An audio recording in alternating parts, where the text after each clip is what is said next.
Sumbut minggu lalu sudah memulai tentang bagaimana Paulus dia memiliki 3 kali perjalanan misi. Dia adalah penanam gereja. Dia pemimpin yang benar-benar bisa mempengaruhi dan dia berkorban seperti untuk Tuhan Yesus. Dia melakukan semuanya. Saudara, kita mau melihat dari 4 Filipi 3 itu sampai 8 tentang pertama-tama dikatakan, tetapi apa yang dahulu merupakan keuntungan bagiku, sekarang kuanggap rugi karena Kristus. Malahan segala sesuatu kuanggap rugi, karena pengenalan akan Kristus Yesus Tuhanku lebih mulia daripada semuanya. Oleh karena dialah aku telah melepaskan semuanya itu dan menganggapnya sampah supaya aku memperoleh Kristus. Pemikiran Paulus perlu kita lihat dari ayat ini yang dia tuliskan. Karena kalau kita lihat kegiatannya memang luar biasa, impaknya luar biasa. Tetapi bagaimana pemikiran Paulus ini? Dia memang orang Israel yang bisa dibanggakan. Dan kemudian juga dia katakan dia yang menganiaya orang-orang percaya. Demikian juga dia dari suku Benjamin.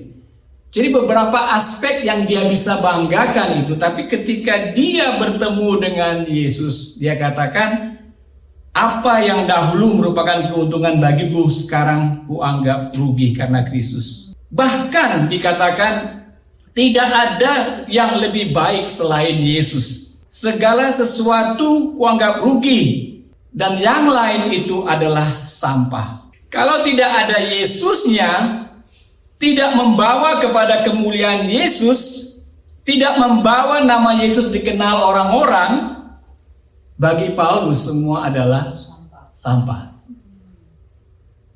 Contohnya dalam hidup selibat, dia dapat membedakan orang-orang yang menikah. Dia katakan kalau istri punya suami, pasti istri itu akan memikirkan kebutuhan suami. Suami kalau menikah pasti akan membutuhkan kebutuhan anak dan istrinya. Bukan dosa seperti itu. Tapi dia melihat dengan jelas bahwa semuanya itu mungkin bagi Paulus adalah sampah karena dia memilih untuk hidup selibat. Jelas juga pilihan hidup Paulus, katanya hidupku bukannya aku lagi tapi Kristus dalam aku. Di tengah dunia yang menawarkan kita kesibukan akan perkara-perkara dunia, saudara. Baik itu urusan keluarga, urusan karir, mortgage, kekayaan. Di antara semuanya itu, Paulus memiliki pikiran bahwa semuanya itu sampah. Dan dia telah memilih Yesus sebagai yang terbaik di antara semuanya. Ini yang pertama, saudara, yang kita bisa pelajari dari Paulus. Pola pikir Paulus, Yesus yang terutama. Sama seperti value Crossway. Jesus is always front and center. Yesus selalu di depan. Yesus selalu di pusat kehidupan kita. Dan ini membuat Paulus merubah perencanaannya. Dari dia hidup untuk keagamaan sebelumnya, peraturan-peraturan agama, tetapi sekarang berubah, ada satu motivasi dia, yakni bagaimana saya bisa menyenangkan Yesus ini, bagaimana saya hidup untuk Yesus. Itu pola pikir ya pertama-tama, saudara. Kemudian di ayat 10 dikatakan juga atau dituliskan juga oleh Paulus, yang ku kehendaki ialah mengenal dia dan kuasa kebangkitannya dan persekutuan dalam penderitaannya, di mana aku menjadi serupa dengan dia dalam kematiannya, supaya aku akhirnya beroleh kebangkitan dari antara orang mati. Yang pertama tadi kita berpikir atau kita membahas tentang pola pikir, sikap pikiran daripada Paulus. Yang kedua adalah keinginan hati Paulus. Bagaimana keinginan hati Paulus ini? Dari apa yang kita baca di sini, bahwa keinginan hatinya, tekad hatinya adalah dia mau mengenal Yesus. Walaupun dia sudah bertemu dengan Yesus pertama sekali ketika dia berjalan ke Damaskus hendak menganiaya orang-orang percaya. Dia sudah bertemu. Mungkin dia juga sudah belajar, mempelajari banyak hal tentang Yesus. Tetapi dikatakan di Filipi ini bahwa ku kehendaki ialah mengenal dia. Jadi mengenal lebih dalam siapa Yesus, siapa yang kita kehendaki untuk kita kenal dalam hidup kita, saudara. Atau apa menjadi tekad hidup kita itu. Ada seorang yang mengatakan, if you want to be happy,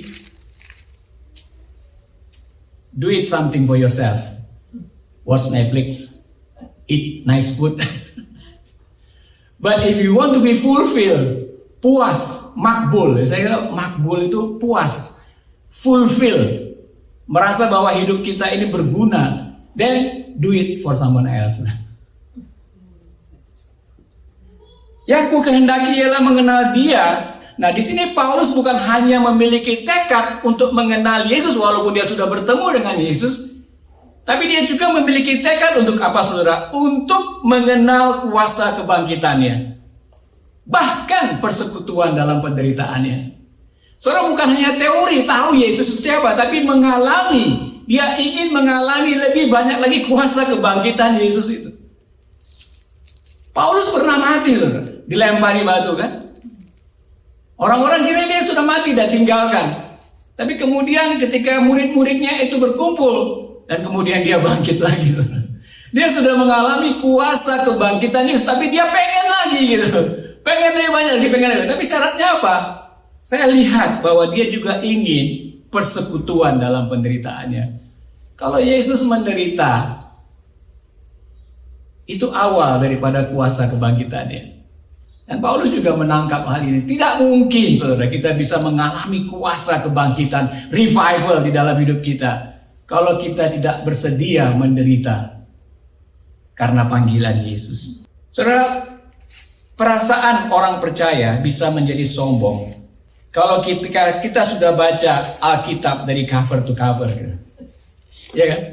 Aku sudah 10 kali, aku sudah 15 kali. Tapi belum tentu kita mengenal Yesus. Tapi bukan berapa kali bacanya yang penting, tapi apakah bacaan itu membuat kita mengenal Yesus. Demikian juga sudah berapa kali kita datang ke gereja hari Minggu. Berkali-kali kita datang mendengarkan firman Tuhan. Ditambah juga dengan YouTube, khotbah. Tapi kalau sikap hati kita tidak ada keinginan untuk mengenal Yesus, kita gak akan kenal, saudara. Kita kenal agamanya, kita kenal peraturannya, kita mungkin tahu, tetapi tidak juga mengalami kuasa kebangkitan Yesus. Paulus bukan hanya mau mengenal Yesus secara teori, tapi dia juga mau mengenal kuasa kebangkitannya. Kalau dia bisa mengalami kuasa kebangkitan itu. Saya tahu bonek kan? Bondo nekat. Modalnya nekat itu dikenal di sepak bola Persebaya ini. Modalnya nekat aja mereka untuk bisa. Ya, bondo nekat. Iya kan? Orang Surabaya. Sepak bola itu yang merusak banyak sekali. Saya kira Paulus tidak seperti itu, modal nekat ya. Tapi dia juga selain mau mengenal Yesus, dia juga bersedia untuk menderita dalam persekutuan dengan Tuhan Yesus. Dan dengan itu dia boleh mengalami kuasa kebangkitan.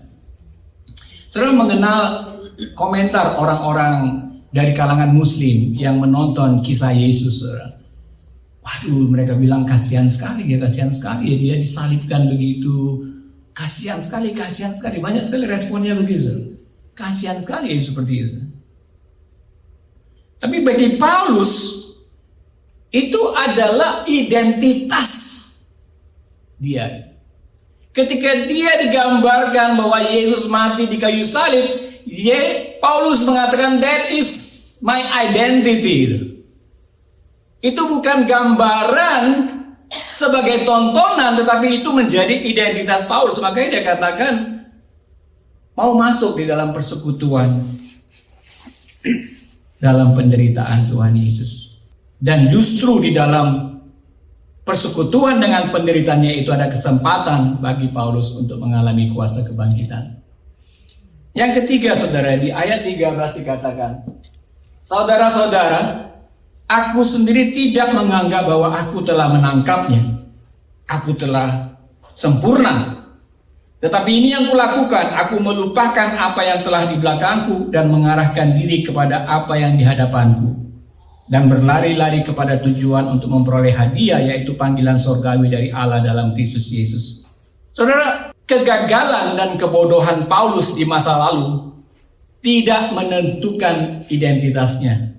Sebaliknya, aksi Paulus di sini, dia melupakan hal-hal itu, penganiayaan terhadap orang-orang percaya. Dia melupakan. Kenapa? Karena tidak ada yang tidak dapat ditebus oleh darah Yesus. Berapa banyak saudara kita gagal di masa lalu. Bahkan saat ini pun kita tidak yakin kita bisa berhasil terus-menerus mengikuti Yesus. Mungkin ada di antara kita. Tapi semuanya itu mungkin karena kita terlalu banyak mengandalkan kekuatan diri kita sendiri. Kemampuan diri kita sendiri. Sedangkan panggilan Tuhan bagi kita adalah hidup bersama dengan Tuhan. Karena Dia Allah Immanuel. Mengapa kita banyak gagal? Mungkin gaya hidup kita yang mengandalkan kekuatan diri kita sendiri. Untuk itu Paulus menulis di ayat 9. Dan berada di dalam Dia bukan dengan kebenaranku sendiri karena mentaati hukum Taurat, melainkan dengan kebenaran karena kepercayaan kepada Kristus, yaitu kebenaran yang Allah anugerahkan berdasarkan kepercayaan. Jadi dalam Paulus melihat ke masa depannya, dia melupakan masa lalu. Tidak ada yang tidak bisa dibayar oleh darah Yesus Kristus. Dia melihat satu pengharapan ke depan, sehingga dia mau berkorban untuk orang-orang lain, termasuk orang-orang Indonesia, boleh menerima berita Yesus Kristus Juru Selamat. Dia masih terus berlari-lari kepada tujuan untuk memperoleh hadiah. Tetapi dalam aksinya ini saudara, dia mengalami seperti yang dia tulis di 1 Korintus 4, 11, 13 ini. Ketika dia beraksi, sampai pada saat ini kami lapar, haus, telanjang, dipukul, dan hidup mengembara. Kami melakukan pekerjaan tangan yang berat. Kalau kami dimaki, kami memberkati. Kalau kami dianiaya, kami sabar. Kalau kami difitnah, kami tetap menjawab dengan ramah. Kami telah menjadi sama dengan sampah dunia, sama dengan kotoran dari segala sesuatu sampai pada saat ini. Aksi Paulus luar biasa mengandalkan bersama dengan Yesus Kristus. Tapi ketika dia melakukan hal itu, dia menyadari bahwa dia sering lapar, haus, sering tertekan. Sangat beda sekali dengan prosperity gospel.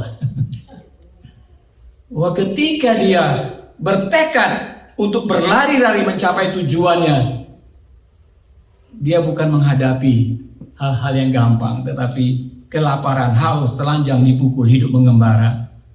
Bahkan dia juga melakukan pekerjaan tangan yang berat.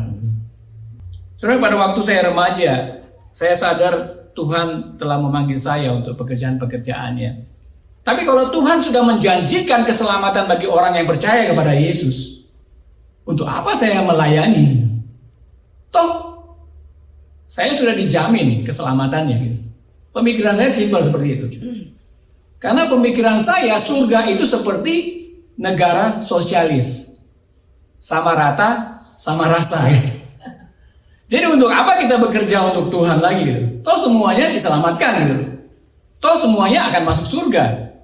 Tapi perjanjian baru ternyata menunjukkan bahwa ada mahkota kehidupan yang Tuhan sediakan.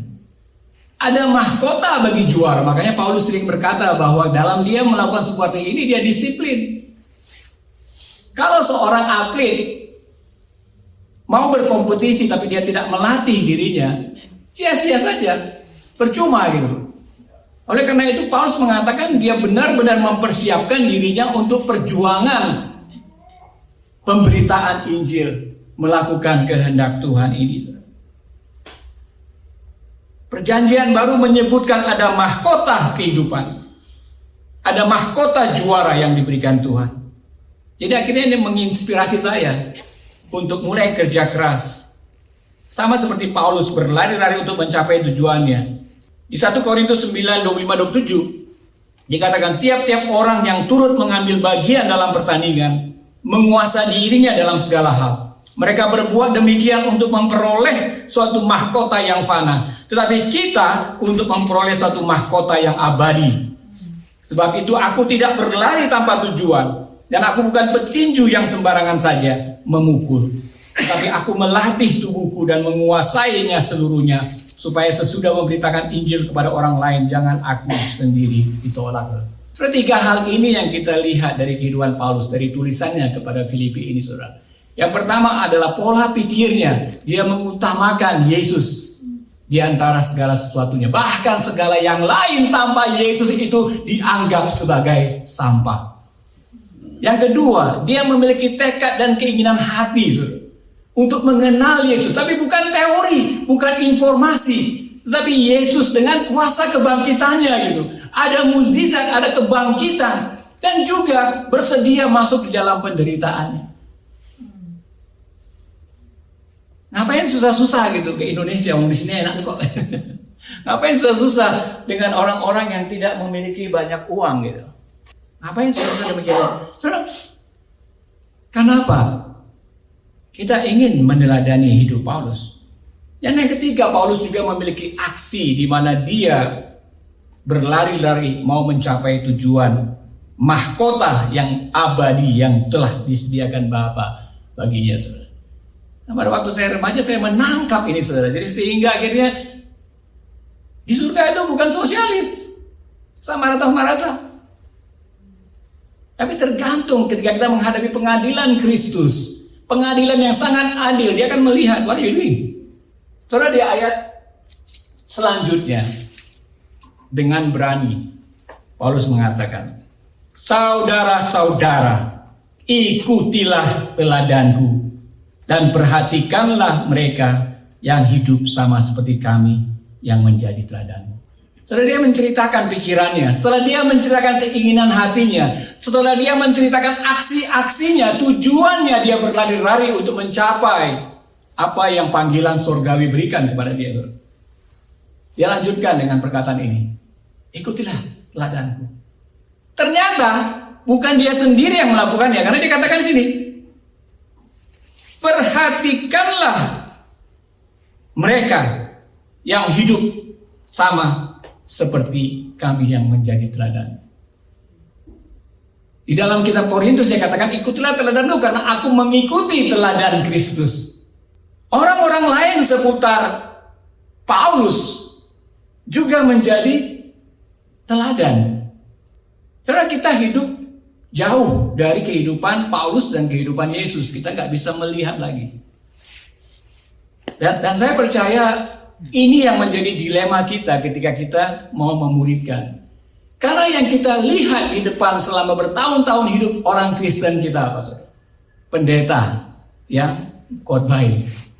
Dan kebanyakan pendeta-pendeta yang mereka berkhotbah itu menjadi model bagi jemaatnya. Banyak jemaatnya yang bisa berkhotbah, khotbahnya hampir sama, tonnya sama. Itu yang diteladani. Jadi pola yang seperti ini sebenarnya tidak menunjukkan bahwa kita itu siap untuk dilihat oleh orang lain. Nah, saya senang ketika kita adakan 3 malam, 4 malam bersama dengan mereka. Satu kamar, ya tentunya yang perempuan lain kamar. Pagi, breakfast sama-sama, siang, bicara sama-sama, kerja sama-sama. Mereka melihat kehidupan saya sendiri. Dan saya percaya juga Paulus ketika dia pergi ke berbagai kota, orang lain melihat kehidupannya gitu.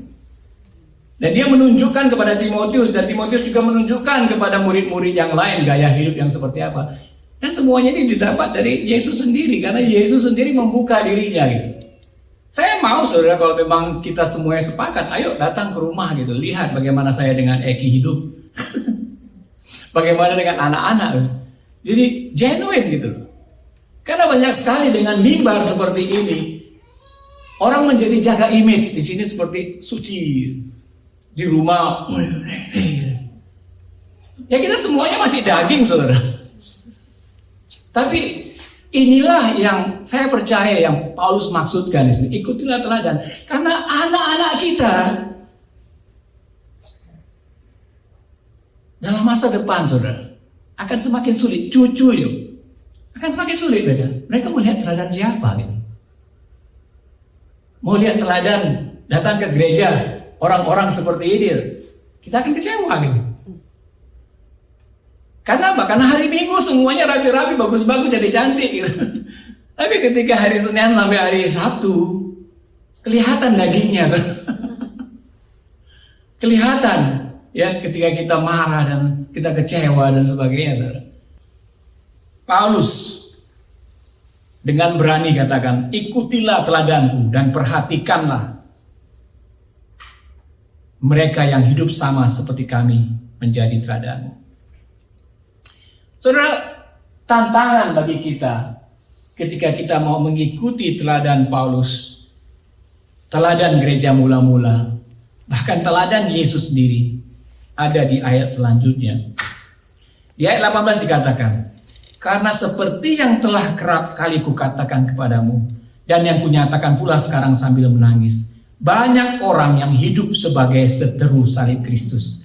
Kesudahan mereka ialah kebinasaan. Ini orang-orang yang percaya dengan Yesus, tetapi tidak percaya dengan salib Yesus. Bahkan dikatakan seteru salib Kristus. Dia percaya Yesus, tapi tidak percaya bahwa kita itu perlu mengalami aniaya.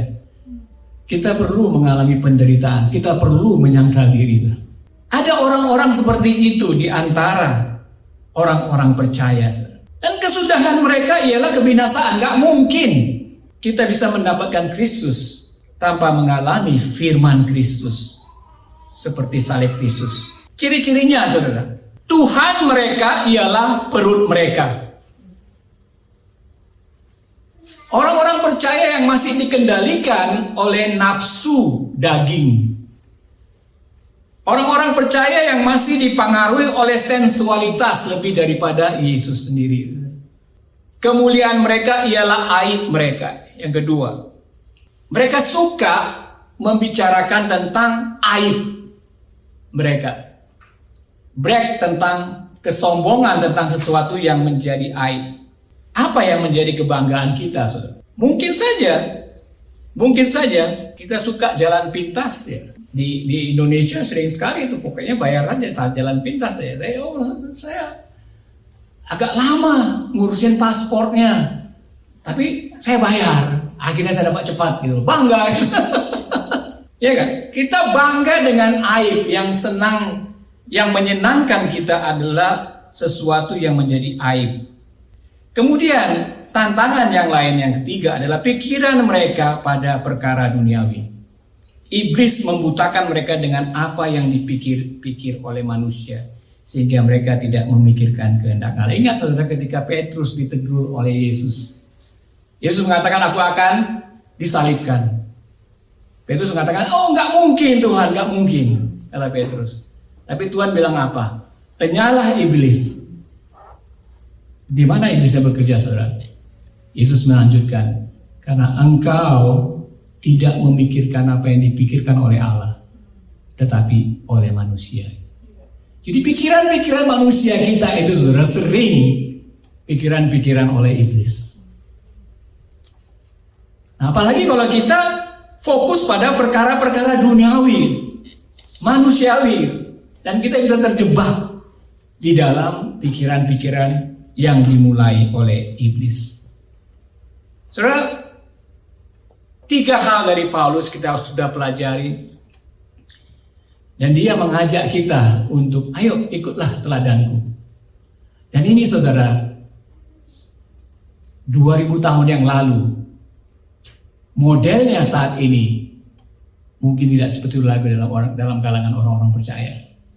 Tantangan bagi kita akan melihat banyak orang-orang seperti ini. Tapi tantangan juga bagi kita, siapa model kita? Siapa model kita? Dan bagaimana kemudian kita bisa menjadi model bagi orang lain? Menjadi teladan bagi orang lain. Yesus dan Paulus secara fisik tidak bisa kita lihat di antara kita. Tetapi kita bisa membaca kisah-kisah Alkitab di mana kita diperhadapkan pada gaya hidup mereka. Dan itu adalah juga gaya hidup untuk kita sendiri, saudara. Kita jangan terjebak bahwa cerita itu 2000 tahun yang lalu itu masanya Yesus, masanya Paulus. Gaya hidup mereka untuk mereka pada saat itu. Jangan terjebak, saudara. Atau juga kita bisa pikir-pikir mungkin memilih-milih gaya hidup di dalam perjanjian baru yang kita sukai. Jangan terjebak. Kita terus melihat dari cerita-cerita Yesus dan cerita Paulus yang merupakan gaya hidup yang Tuhan mau pertunjukkan kepada kita. Kalau tidak, saudara, kapan kita bisa menjadi teladan?